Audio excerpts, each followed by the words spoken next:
Hi, this is Ofori, the digital reader. In June, I read a couple good books. Also, I've been doing my battery life challenges and I've gotten through all of my tablets and Android devices. So I will now be able to dive into the testing the battery life of a bunch of my e-readers. I'm excited because I'm going to be able to test my two Kindles, my Kindle third generation. And also, I'm very excited to go with what I consider the king of e-readers, which is the 2021 Kindle Paperwhite, and see what the battery life on that is. Because when it was on standby, it lasted for a year without me having to charge it. So it'll be interesting to see what's going on with that battery life. I haven't really bought a ton of new books this year. I've mostly been buying books from my DRM-free websites, but that's mainly because I have a huge library already in Calibre or Calibre, and I want to try and get through that. And of course, I do my TBR once a year, and I have a couple rules where I can basically add 6 wildcards.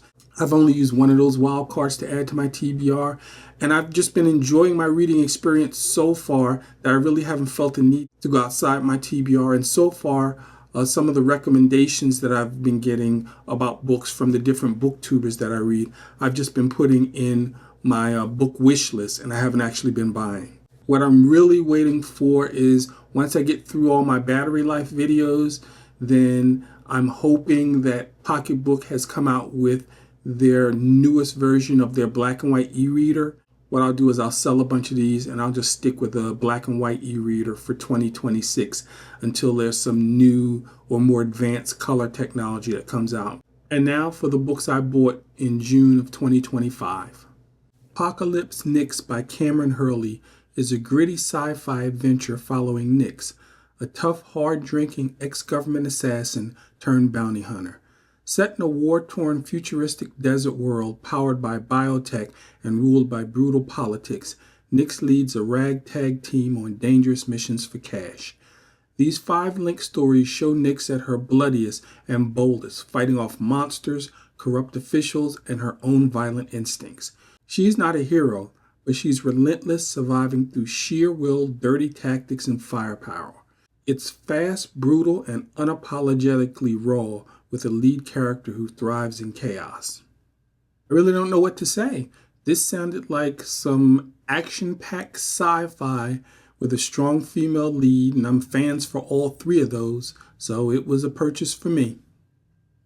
The Hammer and Eagle, Icons of Warhammer by Gav Thorpe is a collection of 3 short stories that showcase the grim, war-torn worlds of Warhammer Fantasy and Warhammer 40,000. Each tale follows a different hero facing overwhelming odds in brutal battles. In the old world, a noble warrior defends his homeland against chaos. In the far future, a space marine fights for survival and honor in a galaxy consumed by war. And in another story, the Inquisition confronts hidden threats to humanity. These stories highlight duty, sacrifice, and the relentless struggle against evil, whether it's demons, traitors, or monstrous enemies. I've been interested in reading more books and getting more into the Warhammer universe, but it's a huge IP and it can be a little bit confusing. So I figured I'd start out with this book of a couple short stories just to dip my toe in, and then slowly get deeper and deeper and maybe follow a couple books with a specific storyline.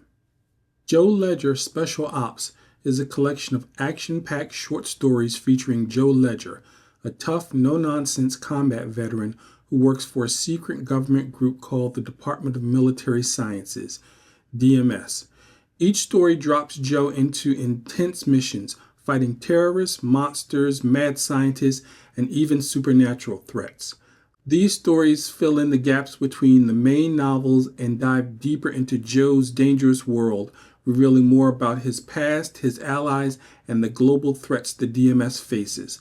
Whether it's zombies, bioweapons, or rogue agents, Joe takes them all on with grit, sarcasm, and a big gun. I was a big fan of an audio book called Monster Hunter International, and it was kind of in the similar vein of a government agent who fought a fringe science and the supernatural. So when I saw this, it just felt like a comfortable fit for my taste. so I picked it up. The Secret Life of Miss Mary Bennet by Katherine Cowley is a mystery set after Pride and Prejudice. Mary Bennet, often overlooked and bookish, is now living quietly after her sisters have married. But when her sister Lydia needs help, Mary finds herself drawn into a web of secrets, danger, and espionage. As she investigates a suspicious death, Mary uncovers hidden talents and surprising courage. Along the way, she learns that she's capable of far more than anyone ever believed, even herself. It's a clever mix of Regency drama, personal growth, and spy thriller, all centered on the least likely Bennet sister. I've never read Pride and Prejudice, but I'm still floating off the glow of the Miss Sherlock series I read from last year. So Victoria-era heroines who solve mysteries is still something I'm going to be drawn to. So this seemed like that, and I picked it up. And now for the books I read in June 2025. Legendborn by Tracy Deonn is about a 16-year-old girl named Bree Matthews who joins a college program after her mom dies in a car accident. While there, she discovers a secret society of magic users called the Legendborn, descendants of King Arthur and his knights. When Bree sees the demon attack and magic being used to cover it up, she realizes something supernatural is going on. She joins the society to find out the truth about her mom's death and uncovers her own hidden powers and family history. As she digs deeper, Bree learns that she might be more connected to this magical world and its future than anyone expected. I heard a lot of good things about this series, which is why I picked it up, and to be honest, it didn't wow me. I just didn't really like the main character, Bree. I felt that she was a very me-first person, and everyone was just kind of catering to her and doing things in service to her. Now, I'll admit, this is a genre that I'm not really used to. This whole urban supernatural teen romance thing is something I haven't read a lot of. So maybe, I'm sure it's just me, but all I could think of is me. Man, everybody's just kissing this girl's butt and she just is not that invested in the care of others. I just didn't really understand why the author Tracy Deonn needed to make this a 16-year-old girl who's in college. I was like, couldn't you just make her a freshman in college? But it just seemed important to the author that this person be a 16-year-old high school student who's in college and engaging in college stuff. I just felt it would be a no-brainer just to make her a freshman. So whenever they would have scenes where, romance and stuff would be occurring, I would just be kind of creeped out. I'd be like, ooh, dude, she's 16, man. Yeah. But once again, I'm sure those are my issues. And if I was a 16-year-old reading this, then the idea of being a young 16-year-old and going to college would probably be very exciting. I guess I just aged out for this book. It's not a bad book, but I think that's the best way to put it. I think I aged out on this, so I gave it 3 stars. The Adventures of Sam Spade by Dashiell Hammett is a collection of hard-boiled detective stories featuring Private Eye Sam Spade. He's sharp, tough, and doesn't trust anyone, including his clients. Set in gritty San Francisco, each case throws Spade into a tangle of lies, murder, and shady characters. Whether he's tracking down missing persons or outwitting double-crossers, Spade always relies on his street smarts, dry wit, and moral code, though it's not always clear where that code lies. The stories are fast-paced, full of twists, and soaked in classic noir atmosphere. So far, I haven't really changed my opinion. I'm just not a huge fan of noir detective novels. This one wasn't that bad, and I feel it was better than some of the other ones that I've read. What I really liked was this is the Adventures of Sam Spade, but some of the stories in there are about detectives who aren't Sam Spade, and I actually like those better than the ones that were just about Sam Spade because he tried to give a different personality to some of those characters, and I felt it made it a little bit more interesting. But on the whole, I think I'm going to limit the amount of noir detective novels I read in the future that are classic noir detective novels. Maybe I'll try some newer, more modern takes and see if that changes my mind. But the old classics just don't do it for me. So I gave this 3 stars.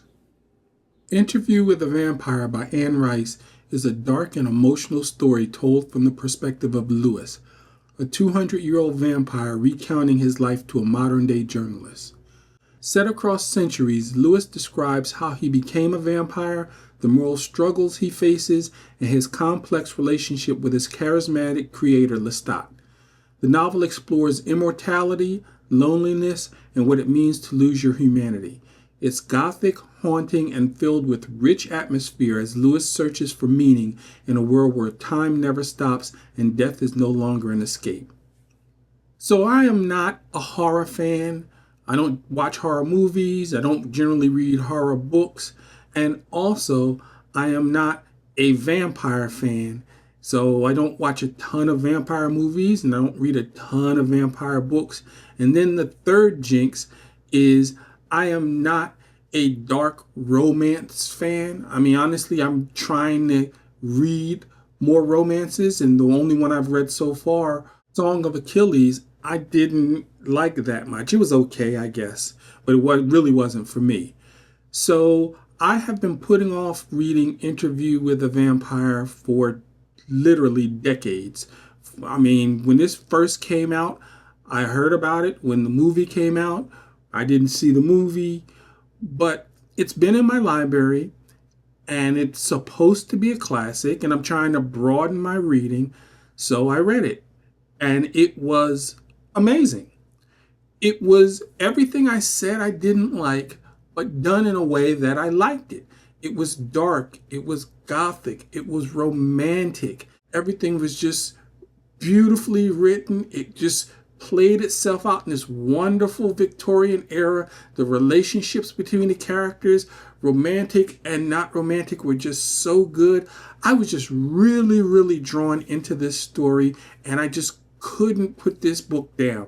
I may read some more of these books, especially Anne Rice. I really, really just underestimated Anne Rice, and I kind of feel bad that I slept on this book for 20 years, but this book I definitely enjoyed. I definitely think I might look at some of the other books, because even with the other books, after reading Interview with a Vampire and loving it, I still have some skepticism for her other books just because of my feeling about horror, vampires, and romance.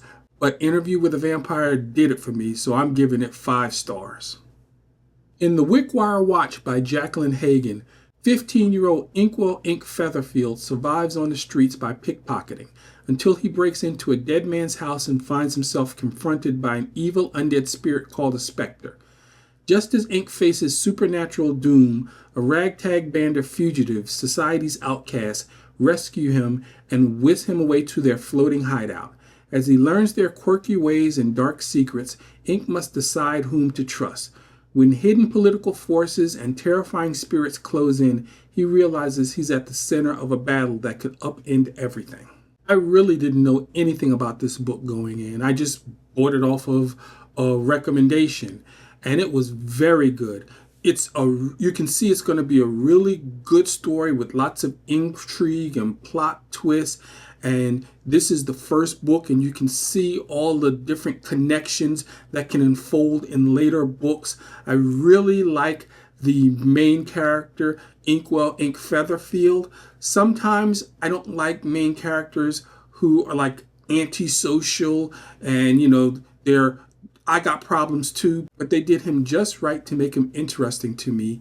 And the way he kind of grows a little bit as a person, and his confusion with what he thought and his preconceived notions about how he was planning to live his life and what his goals were, all of that, they do a real good job of him navigating that. I also liked the characters. There was a lot of little variety in the characters. This was a book I thoroughly enjoyed, and this is a book I would thoroughly recommend. Maybe not a 5-star book, but definitely a 4-star. So to sum everything up, what I bought Apocalypse Nyx by Kameron Hurley. I bought Hammer and the Eagle, Icons of Warhammer by Gav Thorpe. I bought Joe Ledger Special Ops by Jonathan Maberry. And I bought The Secret Life of Miss Mary Bennet by Katherine Cowley. And what I read Legendborn by Tracy Deonn. I gave that 3 stars. I read The Adventures of Sam Spade by Dashiell Hammett. I gave that 3 stars. I read Interview with a Vampire by Anne Rice. I gave that 5 stars. And I read The Wickwire Watch by Jacquelyn Hagen. I gave that 4 stars.